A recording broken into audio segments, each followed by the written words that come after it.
Is Cal AI worth it, or is it just a scam? So for the last 3 weeks, I've been using Cal AI to track my calories. And for you guys who don't know what Cal AI is, it's a calorie tracking or calorie counting app, whatever you want to call it. I've been using it for like 18 days now, and one of the first things I would say that I really like is how cheap it was. So you only pay $19 a month, not a month. You pay $19 a year, not even a month, a year.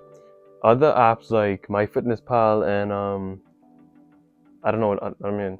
That's the only other really one I use before. I used MyPlate, but MyPlate was free, so that's a totally different thing. MyFitnessPal was way more expensive. I mean, like I think it's like $70 a month, a year, or something like that. And like the monthly price, I'm not too sure of, but I'll put it on the screen so you'll see. But price and affordability was like the main thing I really liked about it. After I started using it, the next thing was how accurate was it. So I started taking pictures of the food, and at first I was like, okay, at first, I took a picture of something that was like 600 calories, and then I took a picture of something else that was like 600 calories. I was like, if I take a picture of a whole plate of food, it's 650. If I take a picture of a banana, it's 650. I was like, that don't seem too right. That's not what happened though. But it is sometimes inaccurate. So you, depending on what it is, I think the more simpler your meal is, the more accurate it would be.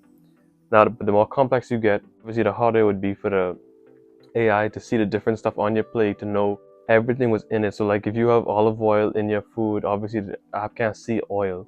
So that you would have to type in specifically into the food database and add it to it, so it knows, okay, you put a tablespoon of olive oil and it will add it to your calories. So for that, you have to be responsible to not just want to eat more, so you purposefully let some calories slide, because then you still won't get to your goal. So I wouldn't do that.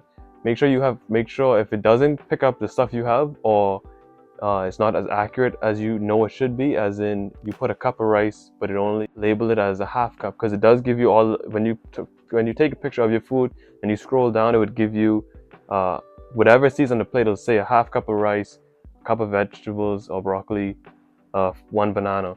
So adjust those. You could click those and adjust those fractions. You could use the fractions, the decimals, the full cups. You could use all the measurements, whatever you want to use to get it to the accurate number.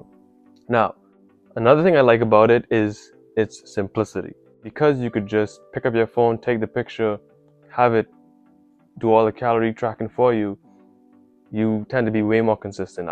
Since I use it, I didn't even skip a day. And I don't even think about it as, oh, I have to remember. Like, as soon as I sit down, I take out my phone, I take my picture, I start eating my food. I have my calories right there. I adjust it as I need to, right on the spot. Because every time you sit down and you have to pull out your phone, type in every single thing on your plate, carrots, broccoli, I don't know, chicken, steak.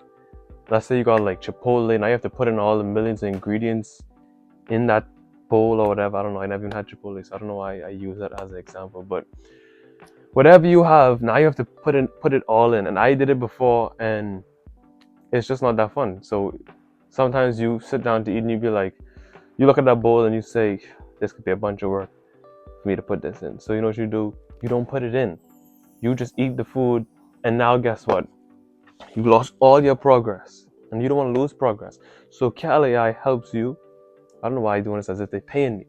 So what I like about Cal AI is it does help you to stay consistent and keep on track, because it's super easy. So some bonuses about the app. The app does give you could turn on like the calorie burning thing. So like it tells how much steps you walk, depending on how much exercise you do, you could put that in. I think it'll tell you how much you burn. Like 10,000. Let's say you walk about 4,000 steps, it would say, oh, you burned 250 calories. I don't know if those things are accurate. I turned it off because I didn't want it to be wrong, and then I end up, because it does. If you walk 5,000 steps, it would say, oh, now you could eat 300 more calories.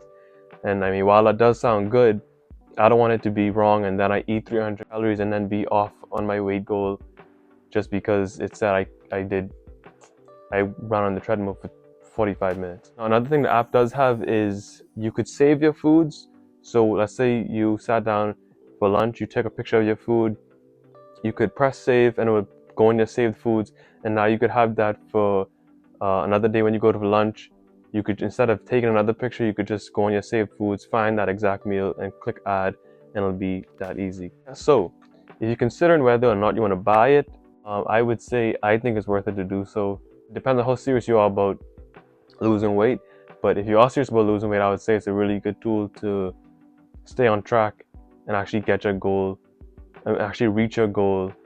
Minimum price, super simple, and yeah, you can stay consistent and reach that goal in no time. Don't lie to yourself. Only thing that's gonna happen is you're gonna go on that scale later and you're gonna see the weight never change or go up, and you're gonna be like, oh, why? Well, because you went on the Stairmaster for 45 seconds and thought you could eat 3 Whoppers. It's not true. Okay, so don't do that. So if you want to be consistent and you want to see results, I would say invest in it. So with that being said, I'm gonna see you guys on the next one. Peace.